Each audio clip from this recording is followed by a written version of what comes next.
नमस्कार दोस्तों, स्वागत है आपका जीके लाइव पाठशाला में।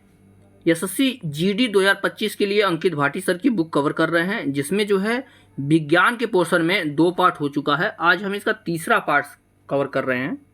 साथ ही साथ आपका जो है ज्योग्राफी का, हिस्ट्री का और स्टैटिक जीके का तीनों पोर्शन पूरा हो गया। संविधान भी हो गया है और जो है आपका अर्थव्यवस्था भी पूरा हो गया है। पूरी बुक की आप लोग प्लेलिस्ट देख सकते हैं। सारा बुक एक साथ आप लोग कवर कर सकते हैं, क्योंकि बहुत अच्छी बुक है और बहुत सारा बेनिफिट इससे आपको मिलेगा।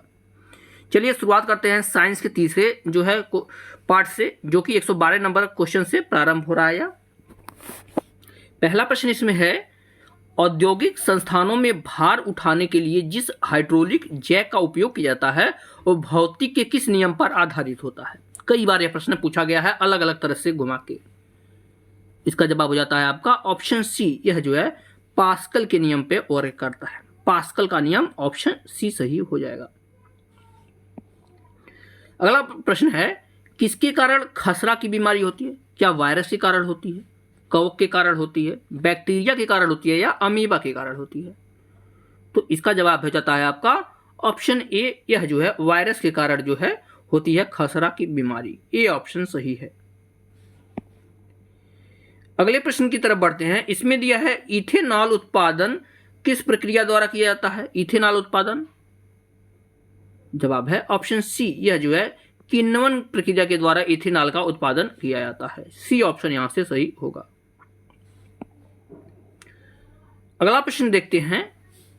इसमें दिया गया है पारंपरिक तापीय बल्ब में फिलामेंट किस धातु का बना होता है? तो इसका जवाब बन जाता है आपका ऑप्शन यहां से सी। जो है इसका फिलामेंट वह टंगस्टन का बना होता है। किसका बना होता है? टंगस्टन का बना होता है। सी ऑप्शन सही होगा। अगले प्रश्न है, निम्न में से कौन धानी प्राणी का उदाहरण है? धानी प्राणी का, इसका जवाब हो जाता है ऑप्शन नंबर यहां से ए। कंगारू जो है यह धानी प्राणी का उदाहरण है। कंगारू। अगला प्रश्न है, उस उपकरण का नाम बताइए जो चालक में संभावित अंतर बनाए रखने में मदद करता है। तो यह हो जाता है आपका ऑप्शन डी। बैटरी जो होता है वह चालक में संभावित अंतर बनाए रखने में मदद करता है। डी ऑप्शन सही है। अगला प्रश्न है, गति के कौन सा नियम कहलाता है कि जब एक पदार्थ दूसरे पदार्थ पर जोर लगाता है तो दूसरा पदार्थ भी तुरंत पहले पर वापस बल लगाता है? यानी क्रिया प्रतिक्रिया का नियम की बात कर रही है यहां पे। जवाब हो जाता है ऑप्शन नंबर यहां से डी। न्यूटन के गति का तीसरा नियम है। न्यूटन की गति का तीसरा नियम है, जिसे क्रिया प्रतिक्रिया का नियम भी कहते हैं। Next question, oral polio vaccine का आविष्कार किसने किया था? ओरल पोलियो वैक्सीन का आविष्कार किसने किया था? जवाब बन जाता है आपका ऑप्शन नंबर यहां से डी। अल्बर्ट साबिन ने किया था। किसने किया था? अल्बर्ट साबिन ने। अगला प्रश्न है, डीजल किसका उदाहरण है? डीजल, तो डीजल जो है अवक्षेपण का उदाहरण है। किसका उदाहरण है? अवक्षेपण का यह उदाहरण है। सी ऑप्शन सही आता है। नेक्स्ट क्वेश्चन दिया गया है, वेबर किसकी इकाई है? वेबर, तो यह जो है चुंबकीय प्रभाव की इकाई है। डी ऑप्शन सही है, चुंबकीय प्रवाह। नेक्स्ट क्वेश्चन है, निम्न में से कौन सा एक तांबे का अयस्क खनिज है? जवाब हो जाता है आपका ऑप्शन सी। चाल्कोसाइट जो है यह तांबे का अयस्क होता है। सी ऑप्शन सही होगा। नेक्स्ट क्वेश्चन दिया गया है, एसीटोनाइट्रिल का सूत्र क्या है? इसका जवाब बन जाएगा आपका ऑप्शन नंबर सी। CH3CN होता है। CH3CN। अगला प्रश्न है, जबड़ा किसका भाग होता है? जबड़ा, तो यह जो है आपका खोपड़ी का भाग होता है। बी ऑप्शन यहां से सही हो जाएगा। किसका भाग होता है? खोपड़ी का। अगला प्रश्न है, निम्न में से कौन सा गति का एक ही समीकरण है? गति का सही समीकरण की यहां पर अगर हम बात करते हैं तो जवाब इसका बनेगा आपका ऑप्शन नंबर यहां से बी, 2s बराबर 2u प्लस एटी स्क्वायर। ठीक है ना, 2u प्लस एटी स्क्वायर।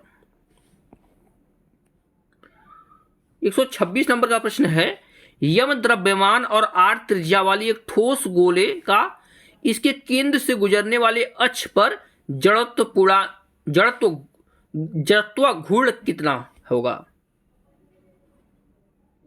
इसका जवाब बन जाता है आपका ऑप्शन नंबर बी, 2mr² अपान 5।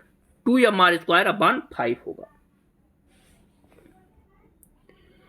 अगला प्रश्न है, आवर्त सारणी के छठवें आवर्त समूह 4th ए में कौन सा तत्व रखा गया है? तो इसमें जो है आपका लेड, जो कि क्रमांक 82 पर है, इसे रखा गया है। लेड को रखा गया है 82 नंबर क्रमांक पर।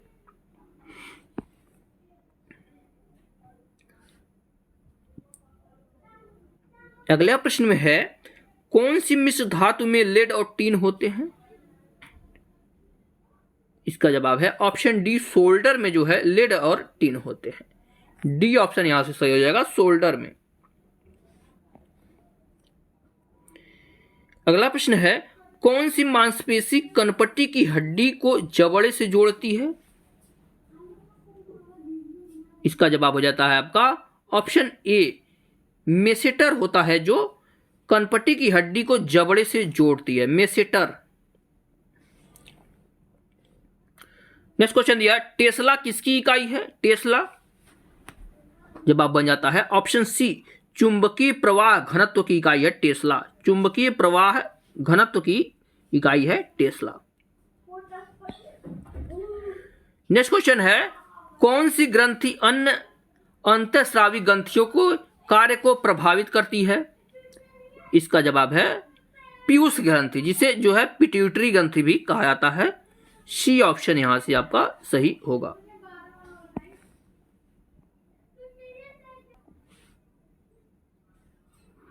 अगला प्रश्न है, उस इकाई का नाम बताइए जिसमें ईंधन का ऊष्मीय मान व्यक्त किया जाता है, कैलोरीफिल का। इसका जवाब बन जाएगा आपका ऑप्शन ए, किलो जूल प्रति किलोग्राम होता है। कितना? किलो जूल प्रति किलोग्राम होता है। अगला प्रश्न है, सीमेंस किसकी इकाई है? सीमेंस जवाब है ऑप्शन बी, विद्युत चालकों की इकाई है।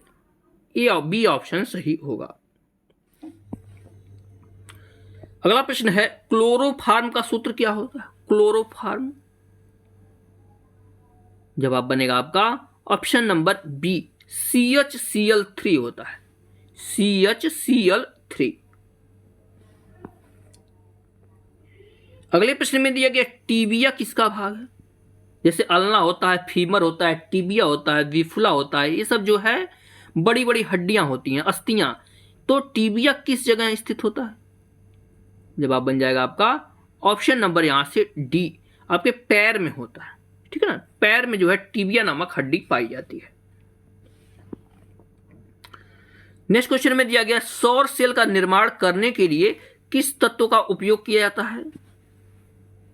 इसका जवाब बन जाता है आपका ऑप्शन नंबर यहां से ए, सिलिकॉन का उपयोग किया जाता है सौर सेल के निर्माण में, सिलिकॉन का। अगला प्रश्न है, सूरज की रोशनी के स्पेक्ट्रम को प्राप्त करने के लिए प्रिज्म का उपयोग करने वाला पहला व्यक्ति कौन था? तो ये थे आपके आइजैक न्यूटन। बी ऑप्शन यहां से सही हो जाएगा, न्यूटन थे।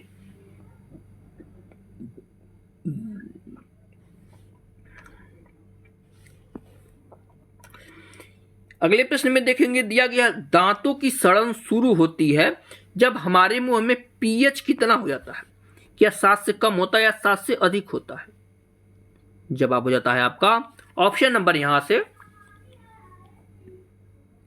ए, 5.5 से कम होता है। कितना? 5.5 से जब कम होता है तो दांतों में जो है सड़न महसूस होती है। अगला प्रश्न है, कौन सी गैस सूर्य की पराबैंगनी विकिरणों से पृथ्वी की सतह की रक्षा करती है? इसका जवाब हो जाता है आपका ऑप्शन बी, ओजोन परत जो है रक्षा करती है। बी ऑप्शन यहां से सही हो जाएगा। अगला प्रश्न दिया गया है, गैल्वेनीकरण की प्रक्रिया में लोहे पर क्या जमा किया जाता है? तो इसमें जो है लोहे पर जो है जस्ता की परत चढ़ाई जाती है। क्या किया जाता है? जस्ता की परत चढ़ाई जाती है। ए ऑप्शन यहां से आपका सही बनेगा। अगला प्रश्न है, तांबे के बर्तन पर हवा के संपर्क में आने पर हरे रंग का लेप किसका मिश्रण है? इसका जवाब हो जाता है आपका ऑप्शन नंबर यहां से ए सही हो जाएगा। कॉपर कार्बोनेट और कॉपर हाइड्रोक्साइड की परत होती है जो कि जो है हरे रंग का लेप होता है। ए यहां से सही होगा। अगला प्रश्न है, हमारे पाचन तंत्र के किस भाग में वसा का पाचन होता है? इसका जवाब बन जाता है आपका ऑप्शन नंबर यहां से बी, छोटी आंत में होता है। बी ऑप्शन यहां से सही होगा, छोटी आंत। अगला प्रश्न, बायोगैस संयंत्र के किस हिस्से में ऑक्सीजन की अनुपस्थिति में प्रक्रिया होती है? जवाब है आपका ऑप्शन नंबर यहां से डी, पाचक कक्ष की जो है प्रक्रिया होती है। डी ऑप्शन सही। नेक्स्ट क्वेश्चन, कौन सा अम्ल आधारित संकेतक घर पर तैयार किया जा सकता है? इसका जवाब है चुकंदर का रस जो है ये से जो है घर पर तैयार किया जाता है जो कि अम्ल आधारित संकेतक है।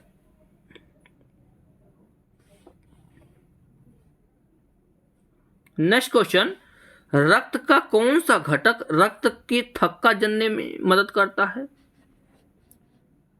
जवाब है प्लेटलेट्स जो होता है यह रक्त का थक्का जमने में मदद करता है। सी ऑप्शन यहां से सही हो जाएगा। अगले प्रश्न को देखेंगे। इसमें दिया गया निम्न में से कौन से वनस्पति जगत के उभयचर कहलाते हैं? यानी जो है जल और थल दोनों पे रहते हैं। तो जो है बायोफाइटा जो होता है वह उभयचर के अंतर्गत आते हैं, पानी में और जमीन पर दोनों रहते हैं। अगले प्रश्न में दिया गया है, चुंबकीय क्षेत्र रेखाएं खींचने के लिए किस उपकरण का प्रयोग किया जाता है? इसका जवाब बनेगा आपका ऑप्शन डी, कंपास का उपयोग किया जाता है। किसका? कंपास का जो है उपयोग किया जाता है। नेक्स्ट क्वेश्चन है, निम्न में से कौन सा प्रकाश के प्रकीर्णन का उदाहरण नहीं है? इसका जवाब है ऑप्शन डी, तारों का टिमटिमाना जो है प्रकाश के प्रकीर्णन का उदाहरण नहीं है। अगला प्रश्न है, निम्न में से किसमें 4 कक्षीय हृदय पाया जाता है? यानी उसके हृदय में 4 कोष्ठक होते हैं। जवाब है मगरमच्छ में। मगरमच्छ के हृदय में जो है 4 कोष्ठक होते हैं। बी ऑप्शन आपका सही होता है। अगला प्रश्न है, जब अम्ल जल के साथ अभिक्रिया करता है तो उत्पन्न होती है, क्या उत्पन्न होती है? तो जब अम्ल जल के साथ अभिक्रिया करता है तो इस प्रक्रिया में जो है आपका हाइड्रोजन बनता है। डी ऑप्शन सही हो जाएगा, यहां से जो है हाइड्रोजन उत्पन्न होता है। अगला प्रश्न है, नोबेल पुरस्कार निम्न में से किस क्षेत्र में नहीं दिया जाता है? इसका जवाब है जीव विज्ञान के क्षेत्र में जो है नोबेल पुरस्कार नहीं दिया जाता है। आगे बढ़ते हैं। 152 नंबर प्रश्न है, डेंगू के समय रक्तस्राव प्लेटलेट की संख्या किसकी कमी के कारण कम हो जाती है? आप लोग जानते हैं जब किसी को डेंगू होता है तो उसमें जो है प्लेटलेट्स की संख्या कम हो जाती है, तो यह किसके कारण होता है? इसका जवाब है ऑप्शन डी, प्लाज्मा की जो है कारण होता है। डी ऑप्शन यहां से सही हो जाएगा। आगे बढ़ते हैं। 153 नंबर प्रश्न में दिया गया है, पालक में प्राकृतिक उत्पाद के रूप में कौन सा एसिड का असामान्य रूप उच्च प्रतिशत में होता है? तो यह जो है ऑक्जेलिक अम्ल जो है एसिड का असामान्य रूप में उच्च प्रतिशत होता है, यानी ऑक्जेलिक अम्ल अधिक मात्रा में पाया जाता है।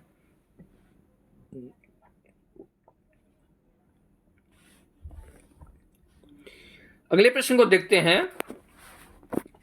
इसमें दिया है, अंडे को सिरके के विलयन में 20 से 24 घंटे तक रखने पर क्या होगा? इसका जवाब बन जाएगा आपका ऑप्शन नंबर यहां से ए, अंडे का आवरण घुल जाएगा। क्या होगा? अंडे का आवरण जो है वह घुल जाएगा। नेक्स्ट क्वेश्चन, गायटर जिसे जो है गंडमाला कहते हैं, यह किसकी बीमारी है? यानी इस बीमारी से प्रभावित अंग कौन सा है?